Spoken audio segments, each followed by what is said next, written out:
बिस्मिल्लाहिर्रहमानिर्रहीम अस्सलाम वालेकुम डियर स्टूडेंट्स। उम्मीद करती हूँ आप सब लोग खैर आफियत से होंगे and welcome back to you next. पिछले हमने लेक्चर में जो थीम नंबर हमारा 8 था वो हमने कंप्लीट किया था। आज की इस वीडियो में इंशाल्लाह हम अपना जो थीम नंबर 9 है उसको कवर करने की कोशिश करेंगे। ये हैंडआउट्स जो दिए हुए हैं 65 पेजेस हैं टोटल। तो 65 पेजेस में 14 थीम्स हैं। जस्ट काफ़ी ज़्यादा लेंथ यहाँ पर एक एक थीम दिया हुआ है जिसमें से हमने जस्ट इंपॉर्टेंट निकाल के करना है। इसलिए मैंने यहाँ पर शॉर्ट नोट्स बनाए हैं जो कि आप लोगों को ग्रुप में प्रोवाइड कर दिए जाते हैं। अगर आप लोगों को प्रोवाइड नहीं कर दिए जाते तो कोई भी अगर आप लोगों को यहाँ पर हैंडआउट से नोट्स मिले तो यहाँ पर मेरा नंबर दिया गया है। आप लोग जस्ट मुझको यहाँ पर मैसेज करेंगे आईबी में आकर, तो आप लोगों को मैं तमाम शॉर्ट नोट्स यहाँ पर प्रोवाइड ईज़िली कर दूँगी। ये मेरा नंबर है यहाँ पर, तो आप इसको यहाँ पर मुझे मैसेज कर सकते हैं। तो यहाँ पर हमारा जो थीम नंबर 9 है, उसको हम स्टार्ट करेंगे जिसमें हम यहाँ पर रीड करेंगे आईटी के बारे में, ई-कॉमर्स के बारे में एंड रिस्क मैनेजमेंट सिस्टम के बारे में। एंड फर्स्ट थिंग इज़ ये कि जो जिन्होंने मेरा लेक्चर वॉच किया है और एग्ज़ाम देकर आए हैं, उन्होंने कमेंट सेक्शन में मैंने उनको कमेंट्स रीड किए थे। अल्हम्दुलिल्लाह उनका पेपर बहुत अच्छा गया and thank you so much कि आप लोगों ने हमें अप्रिशिएट किया है इस चीज़ के लिए।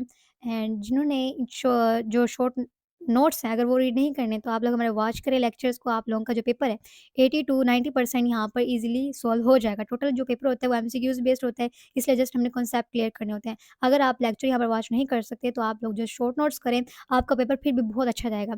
तो स्टार्ट करते हैं अपना जो थीम नंबर 9 है, उसमें हम आईटी के बारे में देखेंगे, ecommerce and risk management system के बारे में आज हम स्टडी करेंगे। तो पहला हमारे पास जो टॉपिक है वो यहाँ पर इन्फॉर्मेशन टेक्नोलॉजी इन बिज़नेस। तो मैं पहले बता रही हूँ हाइलाइट इसमें से कुछ नहीं करना है, शॉर्ट नोट्स हैं, तमाम कॉन्सेप्ट हमने यहाँ पर क्लियर करने हैं एंड बस पेपर जाके आप लोगों ने देख कर आना है। इन्फॉर्मेशन टेक्नोलॉजीज़ मतलब सबको पता है, इन्फॉर्मेशन टेक्नोलॉजीज़ आईटी इसकी शॉर्ट फॉर्म है, आईटी को हम इन्फॉर्मेशन टेक्नोलॉजीज़ कहते हैं, फुल फॉर्म इसकी आईटी की इन्फॉर्मेशन टेक्नोलॉजी है। एंड जो इसका मीनिंग है वो यहाँ पर ये है कि कंप्यूटर, सॉफ्टवेयर, नेटवर्क्स और डाटा सिस्टम्स का जो यूज़ है बिज़नेस को चलाने के लिए एफिशिएंटली तरीके से किया जाता है।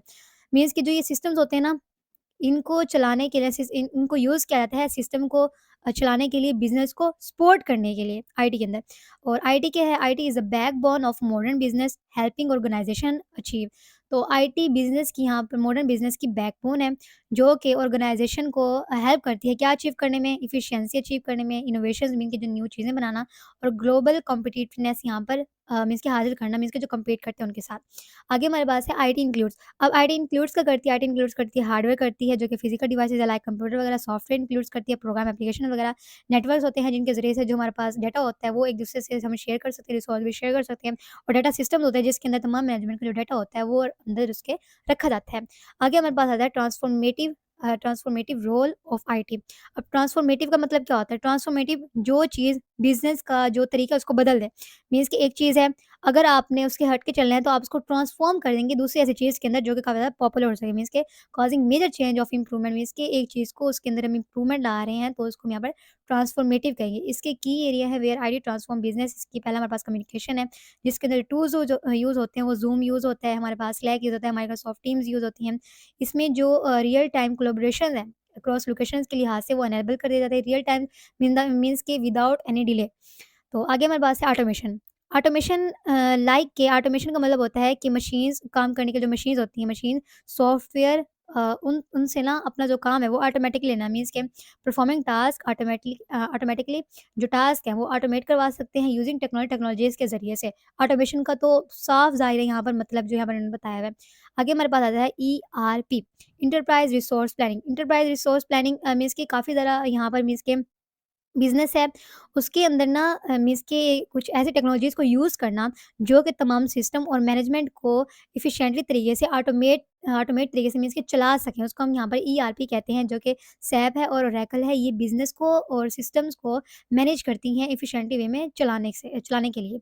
आगे हमारे पास है ईआरपी जो है ना, ईआरपी जो ऑटोमेट से करता है, पेरोल करता है, इन्वेंटरी मैनेजमेंट करता है, बिलिंग। पेरोल मीन्स के जो कस्टमर्स की जो यहाँ पर मैनेजमेंट है, उसका जो सिस्टम की तमाम मीन्स के ड्यूज़ वगैरह होते हैं, उनको खुद ब खुद पे करते रहते हैं। मीन्स कोई भी यहाँ पे मिस्टेक ना आए। इन्वेंटरी मैनेजमेंट मीन्स के जो मैनेजमेंट का तमाम सिस्टम होता है, उसके अंदर कोई नई चीज़ आ रही है तो उसको अपडेट वगैरह करना।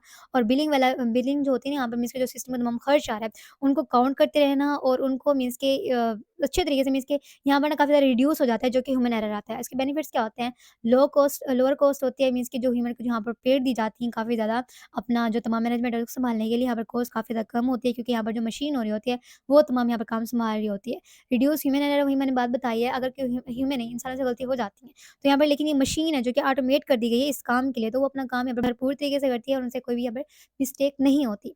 आगे हमारे पास है डाटा एनालिस्टिक। अब डाटा एनालिस्टिक क्या होता है? डाटा एनालिस्टिक मीन्स कि डाटा को विजुअलाइज़ करना और डाटा को एनालिस्ट करना कि किस तरीके से इसको हम एफिशिएंट वे में चला सकते हैं। बीआई होता है, बीआई बिज़नेस इंटेलिजेंस होता है, जो कि टूल यूज़ करते हैं पावर बीआई, टेबुलर, जो कि बिज़नेस को एक चार्ट, एक ग्राफ़िक में तमाम जो डाटा है उसका हमें शो करा देते हैं। यूज़ कहाँ करना पड़ता है एनालाइज़ करने के लिए डाटा को? कस्टमर बिहेवियर्स को यहाँ पे एनालाइज़ करते हैं, जो सेल्स ट्रेंड्स होते हैं उसको यहाँ पर एनालाइज़ करते हैं और ऑपरेशनल जो एफिशिएंसीज़ होती हैं उनको एनालाइज़ करके हमें एक चार्ट की सूरत में ये प्रोवाइड करता है, जो कि हमारे पास बिज़नेस इंटेलिजेंस होता है।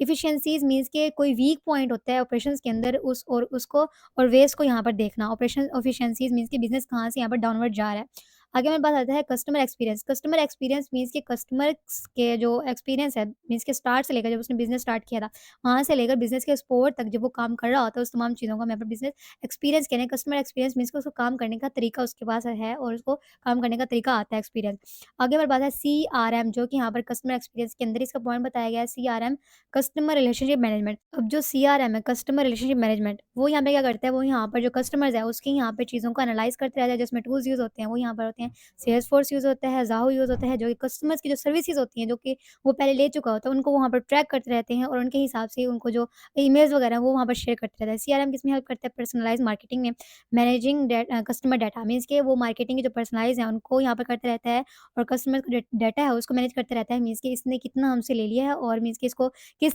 चीज़ में इंटरेस्ट है और क्या-क्या इसको हम प्रोवाइड कर सकते हैं। इसमें चैटबॉट्स भी होते हैं, जो कि ऑटोमेटेड प्रोग्राम होते हैं, जो कि प्रोवाइड करते हैं कस्टमर्स को सपोर्ट, मीन्स के 24/7 हफ्ते में सातों दिन 24 जो घंटे होते हैं वो कस्टमर सपोर्ट्स यहाँ पर जो चैटबॉट्स होते हैं उनको प्रोवाइड कर दिए जाते हैं। आगे मैं बात बताई ई-कॉमर्स। ई-कॉमर्स मीन्स कि बाइंग और सेलिंग गुड्स ऑनलाइन। ऑनलाइन तरीके से कोई भी चीज़ यहाँ पर लेना और देना हमारे पास ई-कॉमर्स के सिस्टम के अंदर आ जाते हैं, जो कि परफ़ॉर्म करती है, जो कि यहाँ पर प्लेटफ़ॉर्म है, वो है हमारे पास शॉपिफ़ाई है, दराज़ है। तो काफ़ी ज़्यादा यहाँ पर लोगों ने जो कि वीडियो वॉच कर रहे हैं, उन्होंने कभी न कभी दराज़ से या शॉपिफ़ाई से कोई चीज़ मँगवाई तो ज़रूरी होगी। तो ये हमारे पास ऑनलाइन बिज़नेस होते हैं, जो कि हम यहाँ पर जिनसे हम यहाँ पर अपने पास चीज़ें मँगवा रहे होते हैं। ये बिज़नेस को अलाउ करते हैं ग्लोबल मार्केट्स के अंदर, मीन्स कि global market all over the world. मिसाल के तौर पर मैंने एक दराज़ का जो स्टोर है वो ओपन किया वॉचेस के लिए। तो वो मैं उसकी कहीं भी एड्स चलाऊँगी ना, तो वो ऑल ओवर द वर्ल्ड ही चलेंगी। कोई भी वहाँ से मुझसे आकर वो जो वॉच है वो मँगवा सकता है और मैं इसको डिलीवरी वहाँ पर कर दूँगी। आगे मैं बात है साइबर सिक्योरिटी, मीनिंग है यहाँ पर protecting data from hacking and cyber attacks.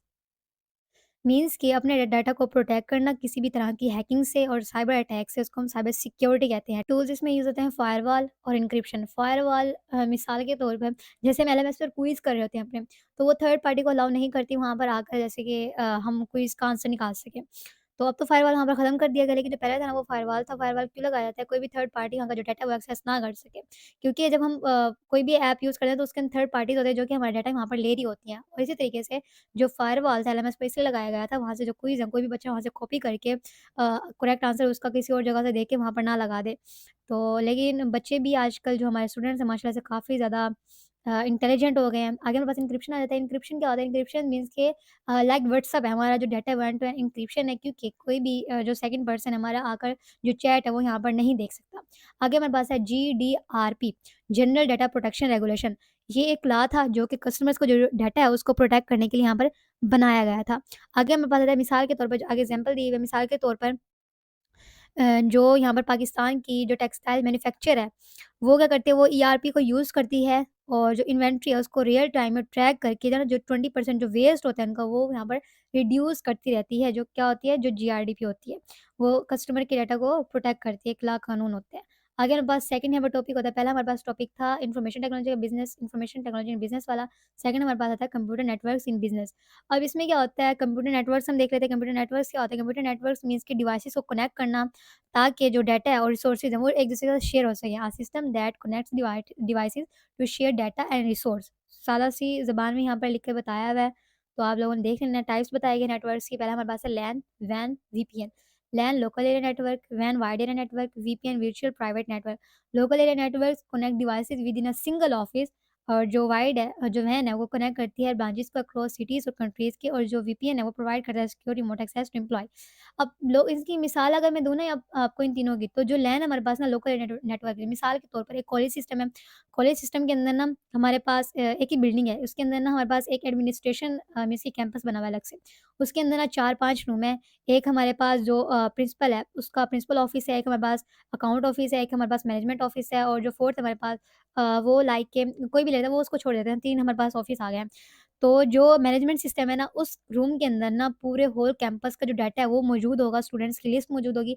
Account office के अंदर कोई भी बच्चा जब जाएगा अपना एडमिशन करवाने के लिए, जो वहाँ पर पेमेंट देगा, तो वहाँ पर जो डाटा ऐड होगा ना उसका, वो सीधा जाएगा मैनेजमेंट सिस्टम के अंदर। प्रिंसिपल जो ऑफिस में कंप्यूटर सिस्टम है, वो भी जो प्रिंसिपल है वो ईज़िली एक्सेस कर सकते हैं मैनेजमेंट सिस्टम से उस डाटा को।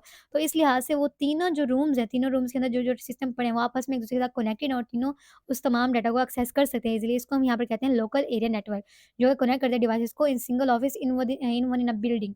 और अगर बस वैन वाइड नेटवर्क जो है कनेक्ट करता है ब्रांचेज़ को अक्रॉस सिटीज़ और कंट्रीज़। लेकिन इसको बताने की ज़रूरत तो नहीं है मुझे, लेकिन मैं फिर भी आप लोगों को बता देती हूँ। मिसाल के तौर पर हमारा वर्चुअल कैंपस है, लाहौर में है, किसी और सिटी में होगा लाइक इस्लामाबाद, फैसलाबाद, गुजरांवाला और मुल्तान जैसे हो गए। ये जो सिटीज़ है ना आपस में ना, इन जगहों पे ना यहाँ पर अलग-अलग कैंपस बनाए गए वर्चुअल यूनिवर्सिटी के, और हर जो कैंपस है वो एक-दूसरे के साथ कनेक्ट यहाँ पर कराया गया है अक्रॉस सिटीज़। तो मीन्स कि ये एक वाइड एरिया नेटवर्क है। आगे हमारे पास है वीपीएन, वर्चुअल प्राइवेट नेटवर्क, जो कि एम्प्लॉयी को जो रिमोट एक्सेस है वो सिक्योरली प्रोवाइड की जाती है। यहाँ पर उसको हम वीपीएन कहते हैं। वीपीएन के बारे में तो सब जानते हैं और सब यूज़ भी करते हैं।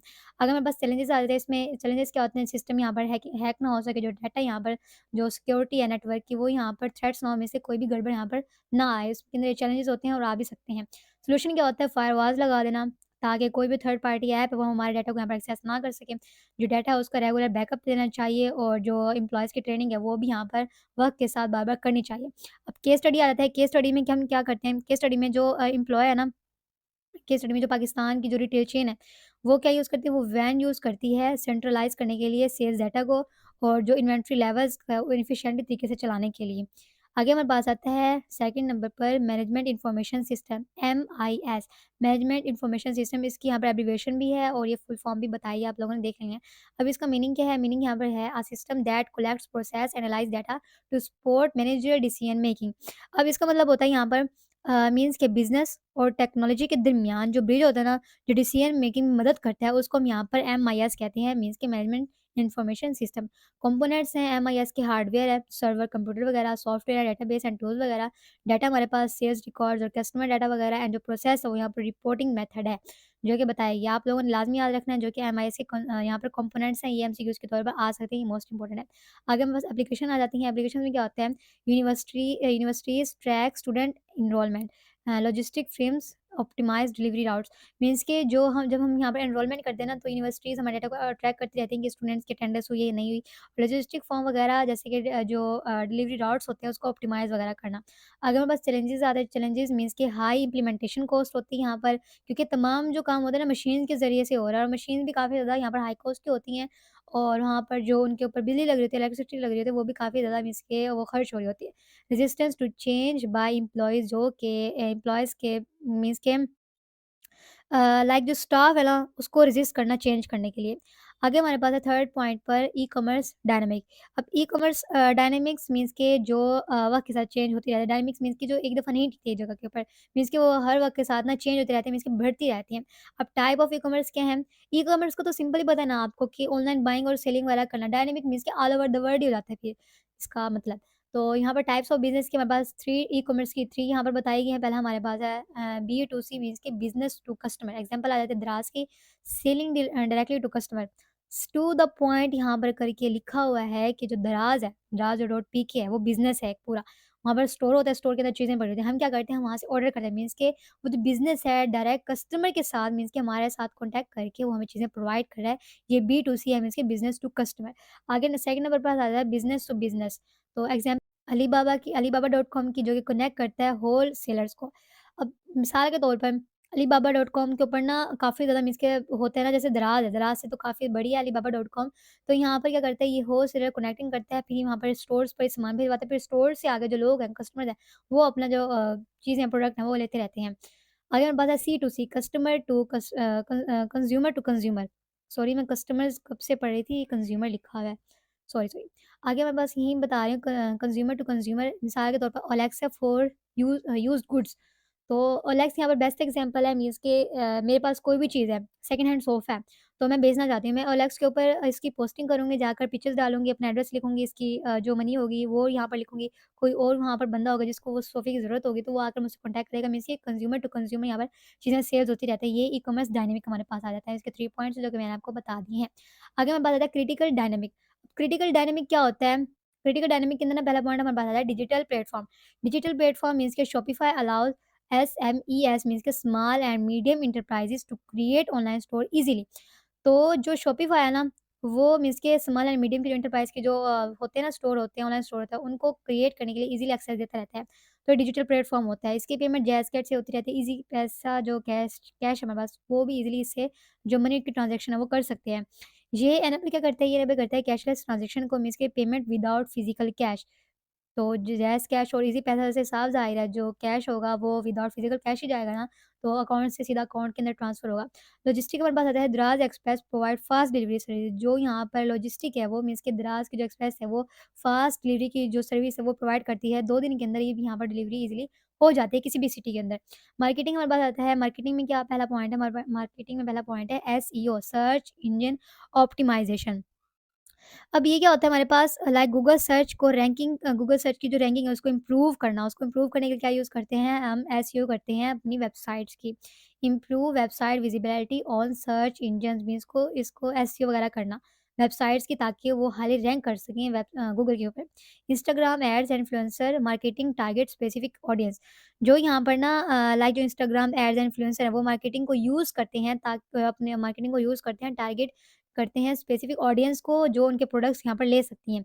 एग्ज़ाम्पल के तौर पर PriceOye dot PK gained success through verified product transparent pricing and customer reviews. अब मिसाल के तौर पर जो यहाँ पर प्राइस और डॉट पीके है ना वो वेरिफाइड इलेक्ट्रॉनिक्स ट्रांसपोर्ट प्राइसिंग और रिव्यूज़ यहाँ पर अपने जो सेल्स हैं वो करती रहती हैं। आगे हमें बात आता है ई-कॉमर्स इन पाकिस्तान। ई-कॉमर्स इन पाकिस्तान ग्रोथ ड्राइवर्स मीन्स कि अपने बिज़नेस को ग्रो करना। ड्राइवर्स मीन्स के जो डिवाइसेज़ होते हैं उनके ज़रिए से। हाई मोबाइल यूसेज मीन्स कि मोबाइल के जो यूसेज है 100% में से 85% जो है यहाँ पर जो ऑर्डर किए जाते हैं पाकिस्तान के अंदर ऑनलाइन चीज़ों को खरीदने के लिए, बेचने के लिए, वो 85% है जो कि मोबाइल से की जाती है मीन्स कि ऑनलाइन जो शॉपिंग होती है। अब जो यंग पॉपुलेशन है 40% में से जो 30 की एज के जो अंडर लोग हैं, वो यहाँ पर हैं जो कि ऑनलाइन शॉपिंग करते हैं और जो डिजिटल पाकिस्तान की पॉलिसीज़ है, वो यहाँ पर बताई गई हैं उसके अंदर जो है ना ऑनलाइन जो चीज़ें हैं वो बाय एंड सेल करना वगैरह। अगर हम बस सक्सेस स्टोरीज़ में जाते हैं Daraz large scale sale event means के जो दराज़ है ना, उसने वो क्या करता है वो मीन्स कि यहाँ पर वो बताए गए हैं जो सक्सेसफुली रन कर रहे थे। अभी हमारे पास 11/11 की सेल चली हुई थी, तो वो सक्सेसफुल रन हुई है। क्यों सक्सेसफुल रन हुई है? क्योंकि जो अलीबाबा से है ना जो दराज़ है, जो दराज़ के जो लोग होते हैं वो अलीबाबा से अपना तमाम जो सामान होता है, प्रोडक्ट्स होते हैं वो मँगवाते हैं और दराज़ जो है वो आगे सेल्स जो लगा कर ना वो अपना जो प्रोडक्ट्स हैं वो हाइली मीन्स के अमाउंट में प्रोडक्ट जो है वो सेल कर रहे होते हैं। आगे हमारे पास है Bykea riding healing combined with parcel delivery. अब जो बाइक की जो कंपनी है ना, वो मीन्स के अब जो उनमें पार्सल डिलीवरी के जो टाइम है वो काफ़ी फ़ास्ट हो गया क्योंकि राइडर जो बाइक्स वाले होते हैं उनके ज़रिए से ना जो डिलीवरी है वो फ़ास्ट कर दी जाती है। एक ही दिन के अंदर पॉसिबल हो जाता है। चैलेंजेस होते हैं मीन्स एक एक सिटी के अंदर। अब चैलेंजेस में आ जाते हैं लो ट्रस्ट इन ऑनलाइन पेमेंट्स। इसके अंदर काफ़ी ज़्यादा ऑनलाइन पेमेंट्स के जो ट्रस्ट होता है वो काफ़ी ज़्यादा लो होता है क्योंकि काफ़ी ज़्यादा जो लोग होते हैं वो यहाँ पर स्कैम कर जाते हैं। मीन्स कि वो चीज़ें बताते हैं हम ये आपको भेजेंगे लेकिन वो भेजते नहीं हैं या भेजते हैं तो वो काफ़ी ज़्यादा मीन्स कि बुरी होती है। Weak delivery system in rural areas. अब यहाँ पे क्या होता है इसमें ना जो डिलीवरी का जो सिस्टम होता है अक्सर इलाकों में ना काफ़ी ज़्यादा वो वीक होते हैं जहाँ पर जो बाइक्स वगैरह वो मीन्स कि जो देहात वगैरह के जो इलाके होते हैं वहाँ पर जो बाइक्स हैं वो काफ़ी ज़्यादा मिट्टी के ऊपर नहीं चल सकती। आगे हमारे पास आता है insurance and risk management. Insurance and risk management के अंदर हमारे पास क्या आता है मीन्स के फ्यूचर में लॉस या नुकसान को देखना हमारे पास रिस्क कहलाता है। अब टाइप्स ऑफ बिज़नेस रिस्क हमारे पास आ जाता है। पहला हमारे पास है ऑपरेशनल रिस्क, सेकंड हमारे पास फाइनेंशियल रिस्क, थर्ड हमारे पास स्ट्रेटेजिक रिस्क एंड फोर्थ पर हमारे पास है cyber security risk. Operational risk means की सप्लाई चेन डिसरप्शन। अब एक प्रोडक्ट बना रहे हैं, उसकी सप्लाई चेन चल रही है। अब पीछे से किसी भी प्रोडक्ट के अंदर ना प्रोडक्ट हमारे पास बन रहे हैं, हमारे पास ना पीछे पीछे से किसी भी मीन्स के चीज़ के इंग्रीडिएंट्स की ना कोई भी कमी हो गई है, तो वो सप्लाई चेन क्या है वो तब तक रुक जाएगी जब तक हमारे पास वो इंग्रीडिएंट मौजूद नहीं होगा। तो एक तो ये हमारे पास रिस्क आ जाता है, अगर वो टाइम पर हम इंग्रीडिएंट्स नहीं होगा तो यहाँ पर सप्लाई चेन यहाँ पर नहीं चल सकेगी और प्रोडक्ट यहाँ पर नहीं बन सकेंगे।